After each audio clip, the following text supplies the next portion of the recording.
Live. There we go. Awesome. So, hello everyone.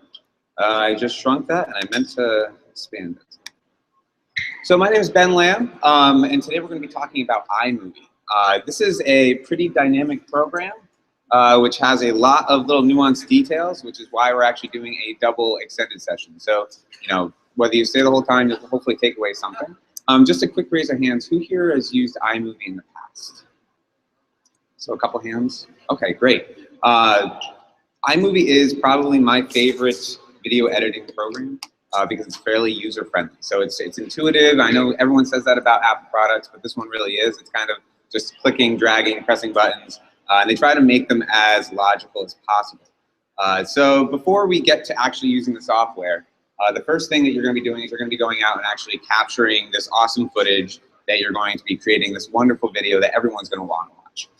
So when you are going out there and doing so, you want to make sure that you're capturing video that's got high quality audio and high quality imagery. A lot of the videos that you'll see that are made with iMovie are actually, they incorporate photos as well. So as long as you're using high resolution images, you shouldn't have any problem whatsoever. It's when you start to use grittier cell phone images that you might see a little bit of a breakdown in the quality when you try to produce something for public consumption. Generally, you are creating something for public consumption, so you want to make sure that it looks as professional as possible, which is why you're here learning about iMovie.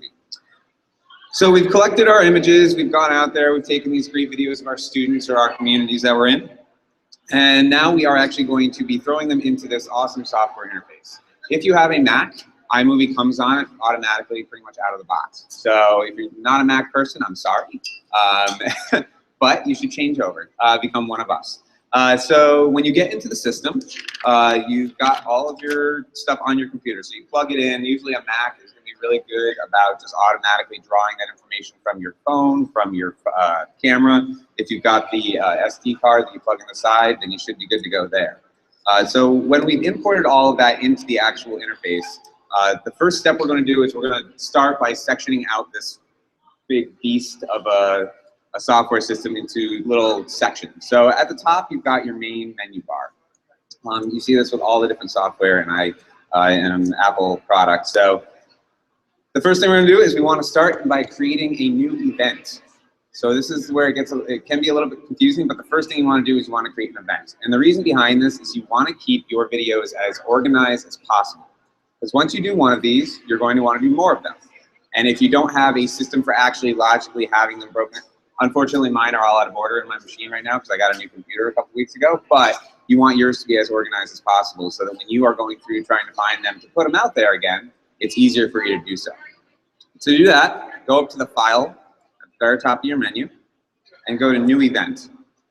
So events are actually kind of like a snapshot in time. So it's based on when you started to create it. So if you look over on the left-hand side of the screen there, you'll notice that there's 2015, 2014, and 2013 as main categories.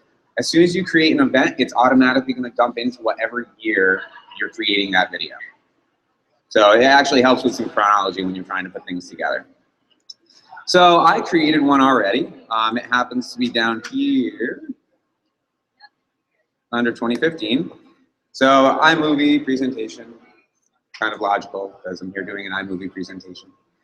But it's empty, so there's absolutely nothing in there. I haven't dragged or dropped or put anything into my actual system.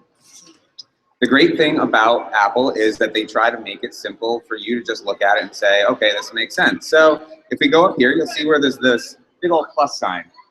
That's the Create button. The Create button is going to be your ability to actually just click it and come up with something new. So we've got two options here, a movie or a trailer. Now, depending on what you're trying to put out there, if you're doing an advertising campaign or something of that type, trailers can actually be a really good model that you can just plug in your imagery and it creates this really dynamic, cool looking thing. So if we go to trailer, it'll give you a bunch of templates, or it should. So these are your trailer templates. And what they allow you to do is, without really putting in that major amount of effort into doing, graphic design work or creating cool transitions, they've already created them for you. So these are all stock. They're just in there. So if you want it to be action, adrenaline, a blockbuster, they give them those kinds of themes that you would expect from a film, but they apply to a lot of different things in terms of marketing campaigns, if you're trying to just put your word out there for the campus body. The nice thing about them is that they're all high energy. So you're not going to find one that's just like this super slow thing. There's going to be music involved, there's going to be transitions and all of that. The option that we're going to go for today is actually creating a movie. The reason I tend to go this route is they're a little bit easier to edit because you're not so constrained by the actual structure that they create with that trailer interface. Again, you do have different themes that you can use. So based on what you're trying to do, you know, I've used the comic book one before for doing introductions of staff members to the campus. So, you know, we make them all superheroes. Well, you plug it into the comic book model, and it looks really cool, and it looks like I did a lot of work, and it probably took me all 10 minutes or so to actually put it together. My tendency, though, is to go with no theme. So we're going to just remember, we're titling everything. Since I'm a big fan of hashtags. ECPA 15. So this is iMovie Genius Lab 2015. And it's going to be put right into my iMovie presentation folder, which is the event that I just created. So if you create that event, it's automatically going to use its own logic to put your new movie or trailer into that specific event. So we have a blank file here. We have nothing in there except a name. So we've selected our theme, we've named it, and now we need to actually select the chunks of footage that we want to bring into our new project. In a normal setting, if I were in my office, I have an external hard drive that has all my videos and pictures on it. I don't have that with me today. My hard drive isn't big enough to actually hold all those things. So I'm actually going to use some older footage that I happen to have in other files on here, but I want to tell you how you would do it from your own hard drive or database. So again, making it as simple as possible. A big old arrow right in the middle. Import media. Very simple. Photos, videos, whichever you want to actually import. When you click that button, it's going to open up into your files that you have on your machine. Since I don't have any of those files on this machine, I can't really show you where they are. But over on the left-hand side, you'll probably see a tab that says Photos, Videos. You can draw from either of those categories and bring them into your actual project that you're working on in the moment. The other option is if you created a video, let's say you created a really awesome intro to a series of videos you want to do. So I worked in a career center for a while, and we did a whole series of like weekly news reports that were, you know, part of the career center trying to get ourselves out there. So we had an opener that we wanted to use in every single one of our videos. So we would have it on the machine. It was already pre-created. And fortunately in here, the amazing thing about iMovie is that it gives you a hand, and it's really hard to see up on the screen, but your pointer basically turns into a hand when you're trying to move something around. And when I double clicked on that piece of video clip at the top, it all highlighted in yellow. That means I'm currently holding on to it. So I clicked it, and I'm just going to drag it and bring it right over into my iMovie presentation. Drop it. I'm going to do that also with this piece of footage so that I have a couple to play with. Where did my others? Okay, so dropped into my iMovie presentation. The one challenge that you'll note is that as soon as I did that, it moved my event into a past date. And the reason it did that is because the video footage was actually from 2013. And since it automatically tags your footage, it's going to move it around on you. So that's something that you should really be aware of, especially when you are labeling these, so that they're easier for you to find, even if they do get moved out of chronology, you know, for the sake of searching later on. So we're going to go in here. I've imported all my footage, so I've got these two really amazing pieces of footage that I captured. I'm so proud of them. They're kind of a bunch of goofy things, but it's worthwhile anyway. So now that we've got our footage in there, we can actually start to play with it. Again, the best quality about Apple is that they try to make things as easy to move around as possible. So because I have this wonderful little hand, I can actually select footage and just put it into my film. So the top here is kind of it's kind of like your stockpile of footage. And the area below where you see absolutely nothing is where you're creating the actual product that you're going to be sharing later. So I take this piece of footage, I slowly drag it down here, see it pop up, we drop it. Now it's in my project. it's actually become part of the video that I'm going to be sharing with you all later. Okay, we've got some footage in there. We want to do something fun with it. We don't want it to just be what we, recorded out there in public. I also turned my audio off so you're not hearing everything. Yeah. I did. I will show you actually how to do a selection of it in a little bit. So that's why I use 2 pieces of footage, because it is important. You don't necessarily always want the entire piece that you recorded, right? So you can select just snippets, a couple seconds, a minute. You have the option to click and drag and bring it all together, but it'll come up, don't you worry. So we've got our footage in there, and we're going to start to modify it. So what do you look for? Well, you look for your modify button up on the top bar. Drop down menu for modify, and there's a lot of different options here. The nice thing is that they're all pretty simple, and you can always undo them if you mess something up. So the first one we're going to go to is fade to. When you want something to fade in or out into a different tone, this is where you go. So if I wanted it to fade to black and white, or sepia, or dream, which is kind of like if you put petroleum jelly on your camera lens. If you want to have that kind of feel for your video, you just go to your fade to button. Flash and hold frame. So if you think about those videos, I think a good example is kind of like Scandal, where they have like the camera flash and it's like click, click, click, click, click, and then it takes a whole bunch of photos. This is kind of what you get with the flash and hold frame. So you end up almost taking snapshots of the video that's going along, and it creates kind of like that. If you were in Hollywood and you were taking flash imagery of people, you can make that part of your video as well. Add a freeze frame. So if it's going along and you just want it to stop, what it actually does is inside the program, it takes a snapshot of the screen as you are working on it, and we'll put that right in the middle and just like stop it, and then it goes back into your next clip of video. Muting your clip, this is really when you want to add your own music to things. So we'll get to the audio piece in a little bit, but almost all video that you bring into the system is going to have audio built into it, because background noise, even if it's stuff that you don't necessarily want to capture. So being able to mute the clip is going to help you put music over it without having any awkward sounds that you don't necessarily want, muddling up the sounds that you're trying to create.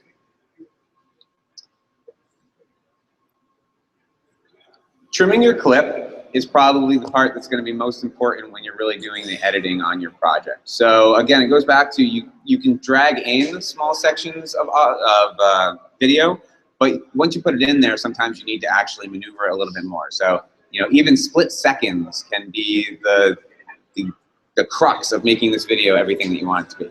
So if you want to trim the end, you can trim the end there. The big one that I use a lot, so if I click on my clip here, modify.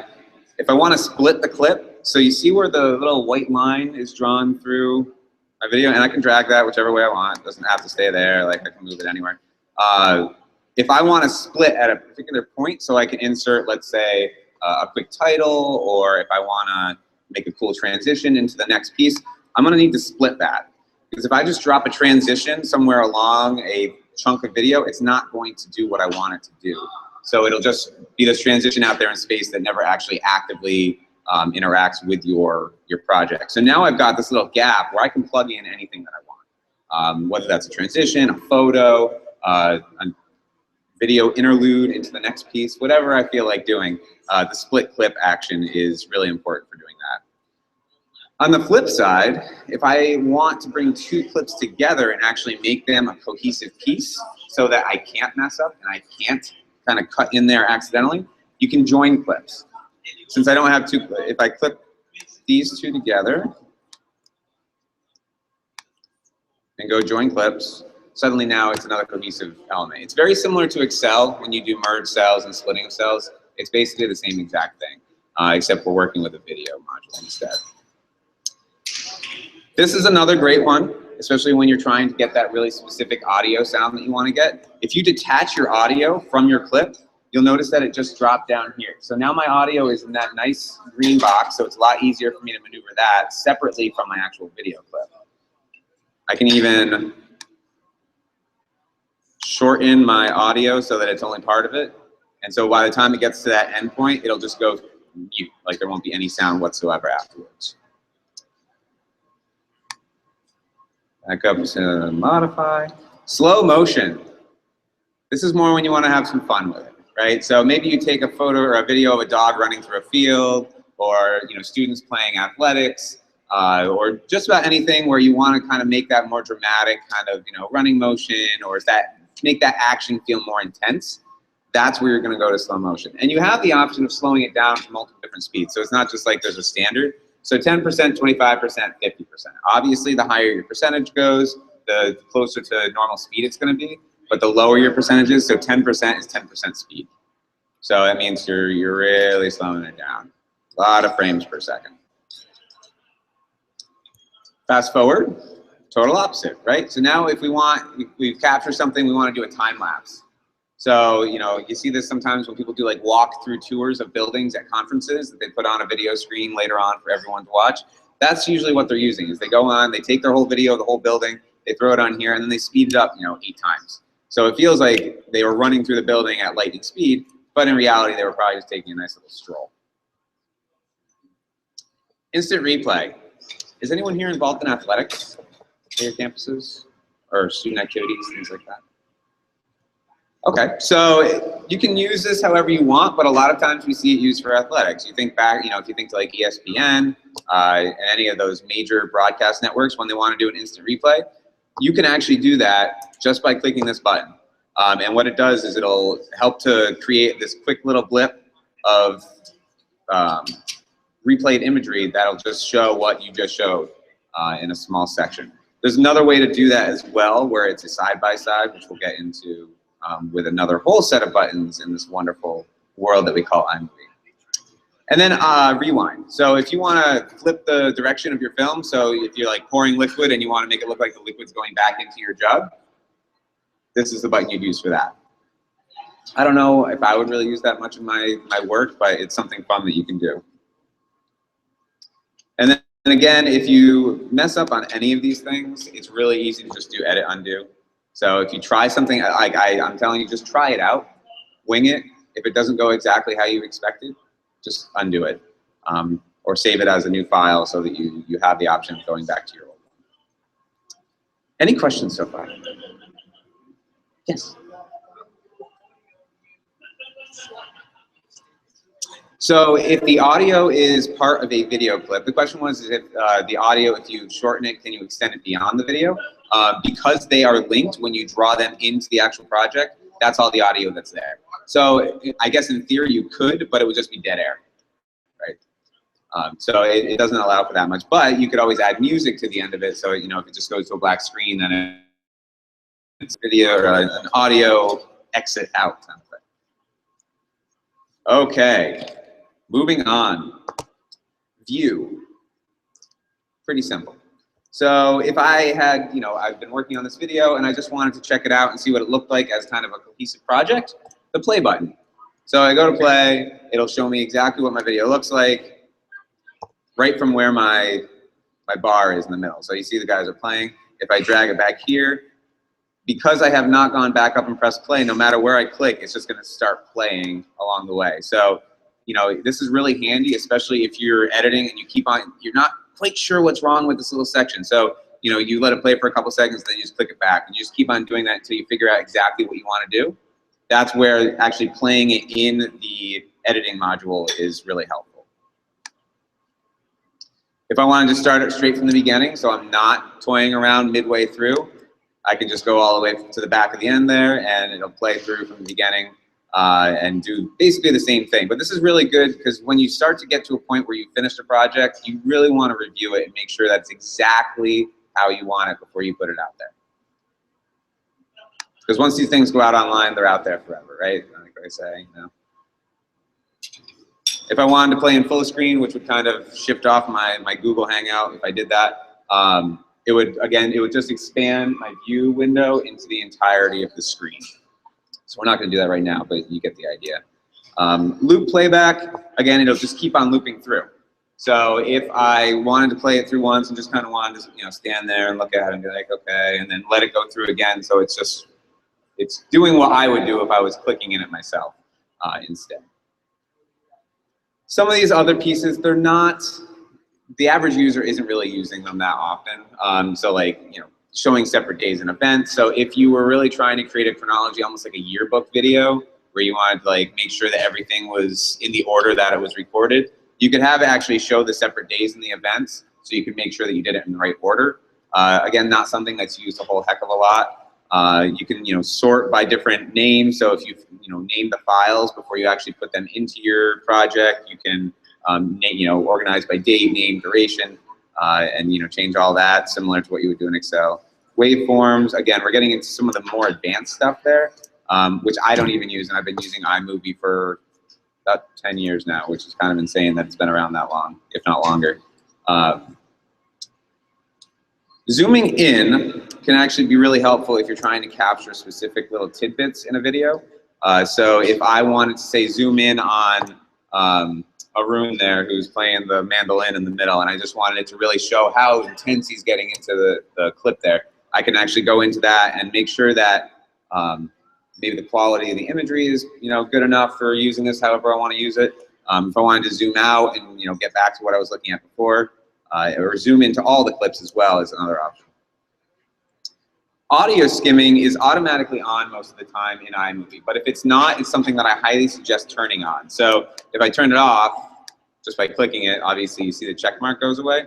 But what that allows you to do is, if I had my audio on, you can hear this, which would just be too much sound in this room. When I drag the bar along, actually I need to stop it from playing. As I'm going like this, where that orange bar is moving, I would hear every single sound.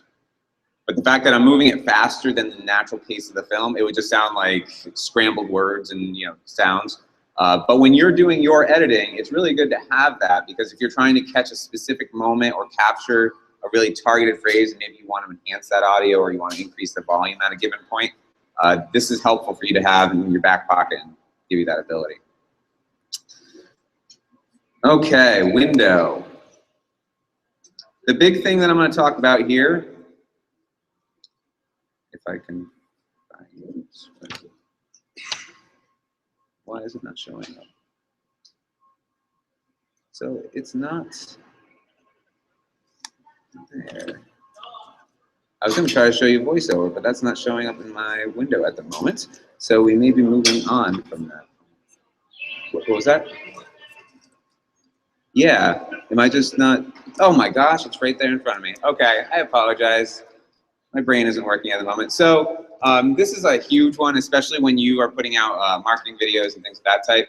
Being able to record a voiceover after you've recorded audio, because a lot of times when you go out with a video camera or your phone or like a GoPro, the audio is pretty bad. It's not going to be that sharp, crisp sound you're trying to get. The actual microphone in your computer is fairly high quality. So if you wanted to take this video and I wanted to talk about, oh, these guys, they're a great band, this is awesome, everyone's having so much fun. I mean, I would never make that video because that sounds really boring. But if I were to do that, you can create a voiceover and it'll actually overlay directly over the video clip that you started on. So if I were to start talking here, and I'm talking, so it gives me a countdown so that I know. Oh, and the band sounds so great, and everyone's having a lot of fun listening. We talked about the band, and this is a great time. Thank you all for coming.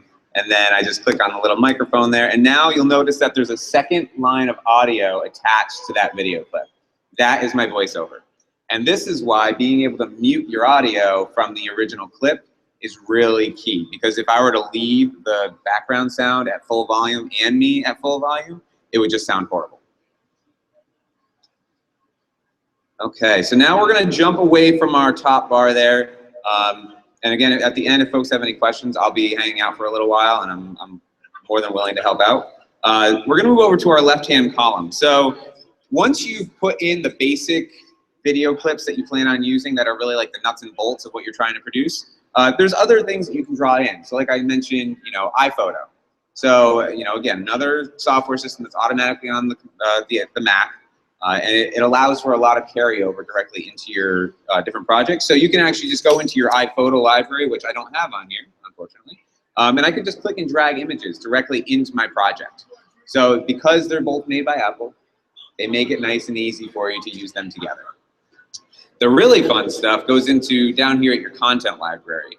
Now these are mostly pre-built things except for iTunes and GarageBand. So transitions is, pretty much what you would expect. If you were using PowerPoint or any kind of software where you're doing presentations, you've got all these different transitions that you can toss into your clip. But these are, again, where you created those gaps or those splits along the way. So I can't just plug in a transition into the middle of this anywhere and have it do what I want it to do. But if I were to go here, and we're going to split my clip real quick.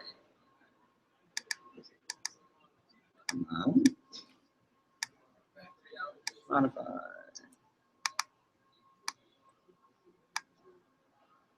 Oh, now it won't let me change my audio. Well, let's bring in some more footage here.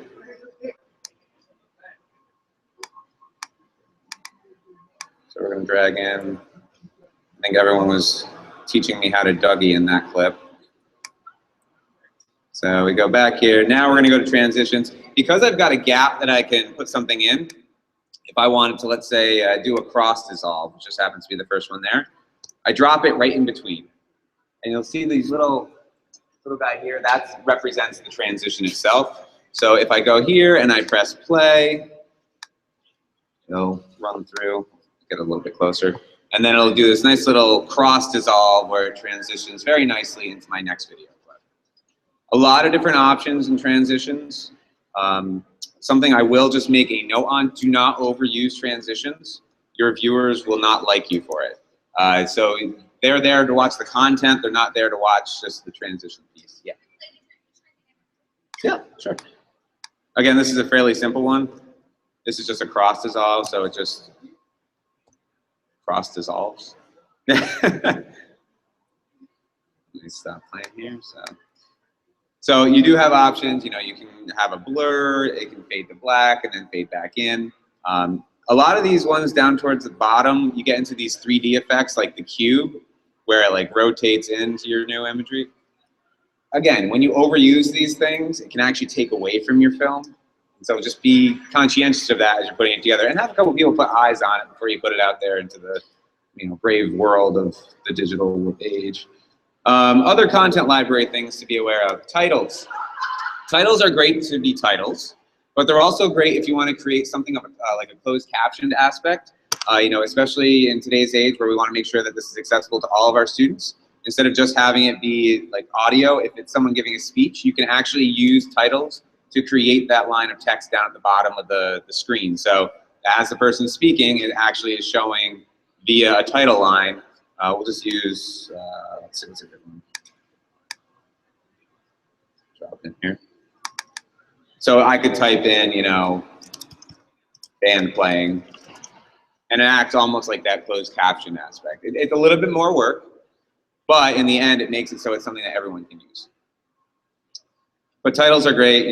Again, there's a lot of different options. There's some that, you get this sparkly effect. I don't know how often you might want to use that, but for more professional kinds of presentations, you'll tend to find that the ones at the top selection are the ones that get used the most. And you can change your font and your size and color and everything. Maps. This can be a fun one. If anyone here works with alternative spring break trips or things of that type where students are going abroad and then coming back, being able to actually put a map in your video that shows, okay, so this is where we started from and this is where we went, or vice versa, coming back. It just adds kind of this neat little nuanced detail to your video clip that you might not see in a lot of others. Along with that, it also gives you these backgrounds that you can add to things. So if you didn't necessarily want to have your title over your video clip, you could have it over, let's say, a curtain. So now showing kind of thing over the curtain instead of it being over your captured imagery directly. iTunes is great because, again, it's another one of these things that Apple owns it, so they allow it to connect very nicely to iMovie. The one caveat that I will note here is copyright infringement. If you create a video and you put a copywritten piece of audio into it and you try to put that on YouTube, YouTube will generally catch that, and they will turn the entire audio for your film off. So they'll allow your film to be out there, but it just won't have any sound. So before you start to really use any iTunes music, I highly suggest going to the sound effects that are stock built into iMovie. And for some reason, all of my audio clips aren't showing up right now, but that probably has to do with my external hard drive not being here. They give you at least 100 to 200 different sound effects and audio pieces that you can use freely. You'll actually notice if you start to, oh, there we go, it just takes a little while. It's sound effects, it's pre-built into it. It's over in your content library. So they range in length, which is really nice. So some of them are literally only 1 second long. So it's like, you know, boing, or things like that, where you might just want that little, you know, kitschy sound effect kind of thing, all the way down to full audio clips that are, you know, over 2 minutes long, where they're actual songs. So if you start to play around with these, you'll actually notice sometimes when you're in movie theaters, you'll hear these sounds in like blockbuster films because they're open source. So they're out there for anyone to use. You can do whatever you want with them. Apple's not going to take any offense or sue you for it. The last one here is if you happen to be a musician or you know some musicians, because GarageBand is a software system that's also built into the Mac, you can actually create music, and that you can use however you want. So if someone just wanted to do some strumming on a guitar and you wanted to integrate that into a film, because it's in GarageBand, you can just click and drag it over, the same as you would do with iTunes or any of the random sound effects that you have on your machine. So that is our left-hand column. Moving on, we're going to deal with some adjustments here. So over on the right-hand side here, you'll notice that there's 2 buttons. One's called Enhance and one is called Adjust. When it is highlighted in green, that means that your Adjust button is now live. So that means that I can actually work with all the tools that are included with adjustments. These include everything from editing text in a title. So that is what you see highlighted right there with the nice little glowing bar underneath it. And we're going to click on this video clip so I can actually do some work. Your color. Sometimes you might take a video and let's say it's really harsh fluorescent lighting and it doesn't look good on people's complexion. You can actually tool around with the color and the tone of the clip. So it'll, you know, there's always an auto feature with these things. It'll try to do its best. It might work for you, but if you wanted to try to match color, so let's say I wanted it to really reflect the blues on someone's shirt. When I click the match color button and then I click on the blue, it's going to actually match the colors more appropriately to that person's shirt. If I'm trying to work with white balance, so is the dress black and blue or is the dress white and gold? It's a white balance issue. So if you go in there and you want to tool around and make it look how you feel is the best, you can do that. Sometimes you're looking to have it washed out just for an effect. Most of the time you don't. So you might just want to tone it down or tone it up as needed. And then skin tone balance. So this helps you to actually make sure that, you know, you're not getting a lot of glare off people that might, like if I'm perspiring badly right now, like if I was glowing really bad, you can work with my skin tone to make it a little warmer so that I don't necessarily have that radiant glow that I tend to produce on stage. Sometimes when you take your video, it's a little bit shaky. You know, we're not all really good at holding cameras straight, especially as they get smaller. The stability of holding a camera that's smaller is actually less than one that you would have on your shoulder, like if you were a cameraman. So what this allows you to do is actually create stability within the software. So if you click Stabilize Shaky Video, there's a percentage bar here that you can draw. So if you want it to be like super firm, like no motion whatsoever, that's like 100%. If you're okay with it having a little bit of that organic feel where it feels like someone took this video on a small camera, then you can keep it however you feel best fits you. Now it's freezing up on me. Okay. So other adjustment things, talking about speed. So I already mentioned that you could increase your speed or decrease your speed using the top bar menu or under Modify. However, you can also do it in adjustments. So you see the turtle, go figure. You can actually slow down the speed using the turtle, or you can increase the speed. It doesn't show you a jackrabbit, it just shows you a turtle for some reason. But it gives you that option. It also gives you the ability to reverse, smooth out the pace on a clip. So it has, you know, internal mechanisms that'll actually make it feel like it's a little bit of a smoother, and that might just be minute changes in the speed of your clip could make it feel like a much more user-friendly video. So it gives you kind of those auto approaches to work with. Preserve pitch I've never actually used. And rarely do I see that button come alive on here when I've used it. So I don't actually know what it does. That one stumps me. Effects. So this is everyone's favorite. When Matt was up here talking about Google Analytics, or not Google Analytics, Google Hangout, you saw that there's a lot of different options for different effects, putting hats on people, things like that. We don't have the hat ability here, unfortunately. I apologize. But you can do different things in terms of, making it look like it's a, ghost. This is, a negative image. Here's an X-ray image. If you want that sci-fi effect, like a cheap sci-fi film, Sharknado 4, you have that ability. If you want to add that romantic feel, again, it's like a little bit of petroleum jelly around the lens. So you have all these different fun options that you can toy around with. Again, I'm going to go back to my standard operating procedure of not overusing these things. If you're trying to get a really important key point across, the content should be produced from the video and not necessarily from the transitions and the accoutrement that you throw in there via iMovie. But these can add nice little mood setting aspects to your clips. Audio effects is another option. So I'm owning the audio right now. So if I wanted to make it feel muffled, it'll actually automatically make a sound like the person's muffled that's speaking.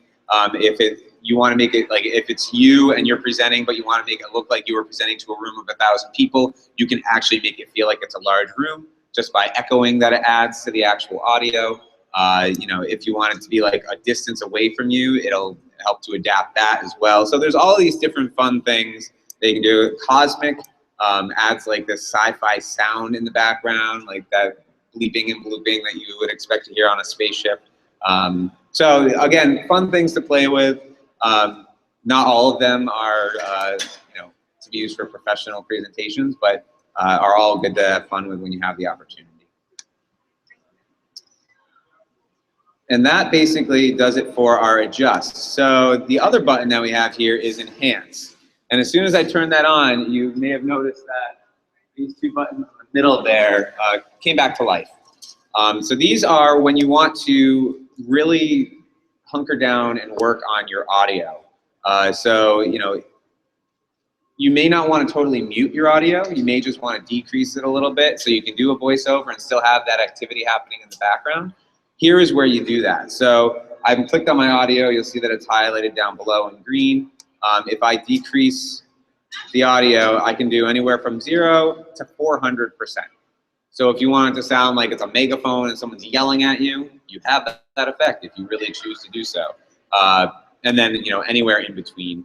I tend to actually find that if I've recorded something on my computer, the audio is a little bit loud, even if I'm not speaking very loudly. So I usually have it at about like 89% of whatever that sound was when I put a movie together, because you have to remember most of the time people, a lot of people anyway, when they're watching video clips online, they have headphones in. And if you have headphones in and the audio is turned up to 11, there's a good chance that that person's going to be somewhat negatively impacted by the loudness of your voice when they start to listen to you. So it's just a lot of experience doing this and learning the hard way. So I figured I'd share that one with you. The other option here is background noise. So there's always background noise. There's background noise here, at your house, that white noise that filters in the background. So you can reduce that by, again, similar percentage. So if you want to get rid of it all, bring it down to 0. If you want to leave some in there, you have that spectrum in between that you can deal with. And then equalizing is another aspect that you can use if you'd like. So especially if you're doing a voiceover, enhancing the voice can help so that your voice stands out and that train that ran by you while you were doing your recording doesn't come through as much. So it gives you different kind of like base settings that you can play around with. Okay, so I think that's the majority of the nuts and bolts of iMovie. One thing I did want to show you, which is really fun, and it's something that I don't get to use often enough, and I wish that I did. So you'll notice that I picked up my video clip here. This is Darlingside. They're a really cool band. They're Williams grads, so I like to talk about them. When I stack video on top of video, it shouldn't do anything good. Like in general, that should just be a disaster, right? So like why would it allow you to do this? Well, the nice thing that it does is as soon as that happened, you'll notice that several new buttons appeared up on my right-hand menu bar that weren't there prior. And these are the ones that people use to make those really awesome dynamic videos that you don't think that you could do in a simple software system like this. So, green screens, everyone knows green screens. This actually gives you the ability to create a green screen effect. So in an ideal world, one of these clips it would just be a person with a blank background.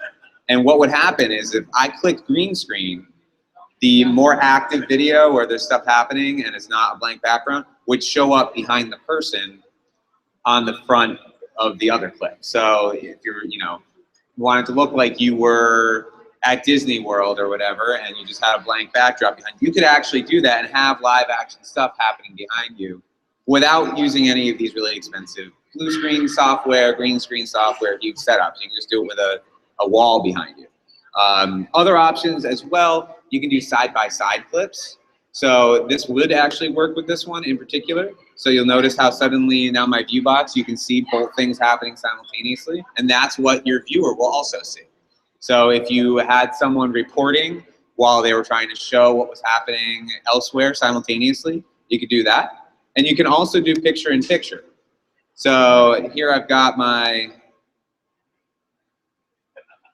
as I go along, again, really cool for those kinds of news report or trying to share something that just recently happened in your office, or talking about activities that are going on, things like that. You can use this and actually show what that thing is while you're projecting it to the camera yourself. So that is one of the more fun things that most people don't discover until you accidentally stack two pieces of video on top of one another, and you're like, "Oh, what's this?" And you kind of dig into it. That's how it happened for me the first time, and then I had to read all about it so I could figure out how to make it work for my advantage. So that is the majority of the work on here. There's other simple things. We were talking about with the audio clips here. Decreasing and increasing your volume. You can do it just by clicking and dragging up and down. I'm sorry, I forgot the question that was asked earlier. I said I was going to get to. I feel like I skipped over it. But you have the ability to actually manipulate the audio within the clip. So if you don't want to deal with all these menu bars and you'd rather just click and drag, because that's our natural tendency, especially now that we have iPads and all these other things that we just use our fingers on, you can do so just clicking and dragging in the actual audio clip itself. Similarly, the hand, makes moving of things very easy. So if I click on my secondary audio clip, which if you remember, that was my voiceover that I created, that was super enticing and everyone loved. I can bring that along wherever I'd like, underneath. I could bring it all the way to the end, technically, and that would just be a blank screen, but you would still hear my voice babbling on. And so you can, it makes it so that you can do whatever you want to do with it. It's meant to be flexible. It's not meant to constrain your ability to create. It's meant to enhance your ability to create. So it actually feels like you're kind of crafting DIY style, but in a software system. Once we've created something that's awesome, which is going to be, obviously, now we want to share it. And the other great thing about Apple products is they really work to create a sharing plethora of options. So just here, if you notice, I clicked up at the top where that little share button is, which has generically become what a share button looks like across most platforms, including online. You can put it into your theater, which basically just creates a file on your machine where you can always look at it on your machine, but it's not the best for sharing. You can actually create an email file, which is pretty condensed. It's nice and tiny, so you can send it off to colleagues. You can put it into iTunes. So if you wanted to actually share this out there more publicly and just kind of have people have the ability to take it off the web and download it, you can do that. But YouTube tends to be the most popular way to do it. And you can link your YouTube account directly to your iMovie system through setting it up in your preferences.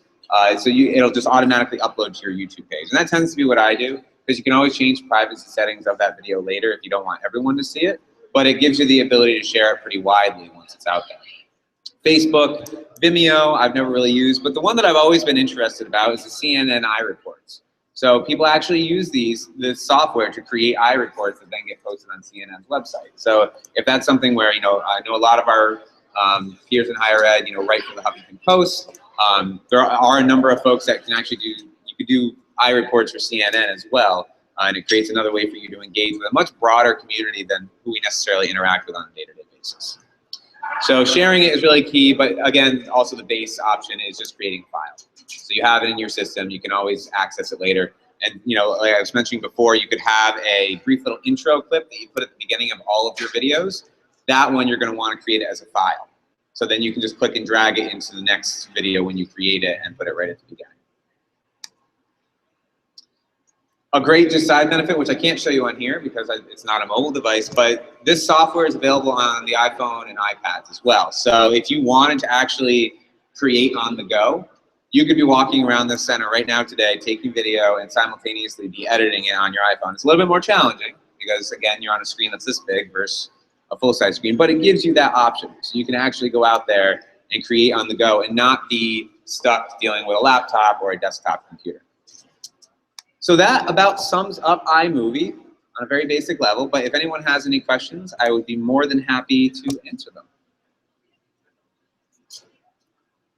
Y'all feel like pros? Yeah.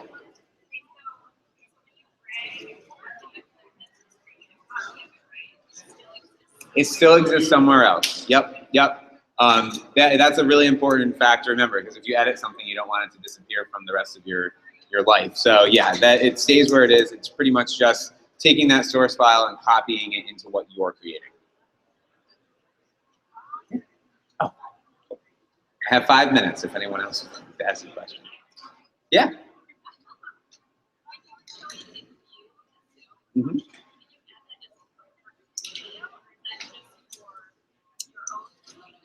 So that's a good question. So there is a crop function here that this is what you would use to actually create that zoom piece in the clip when you want to finish it. So if I shrink this down, and so let's say I just want to focus on that part of their body, now that's actually part of the clip. So it zooms in all the way.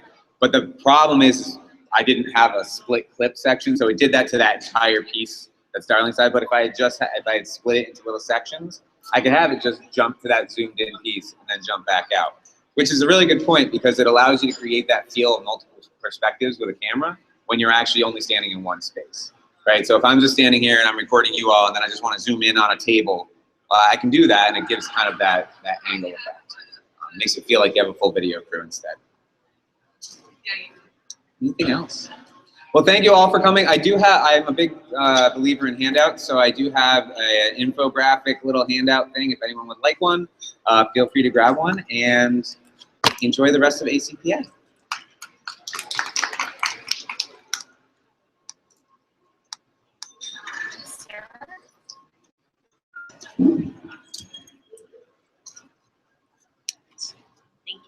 Thank you. Thank you.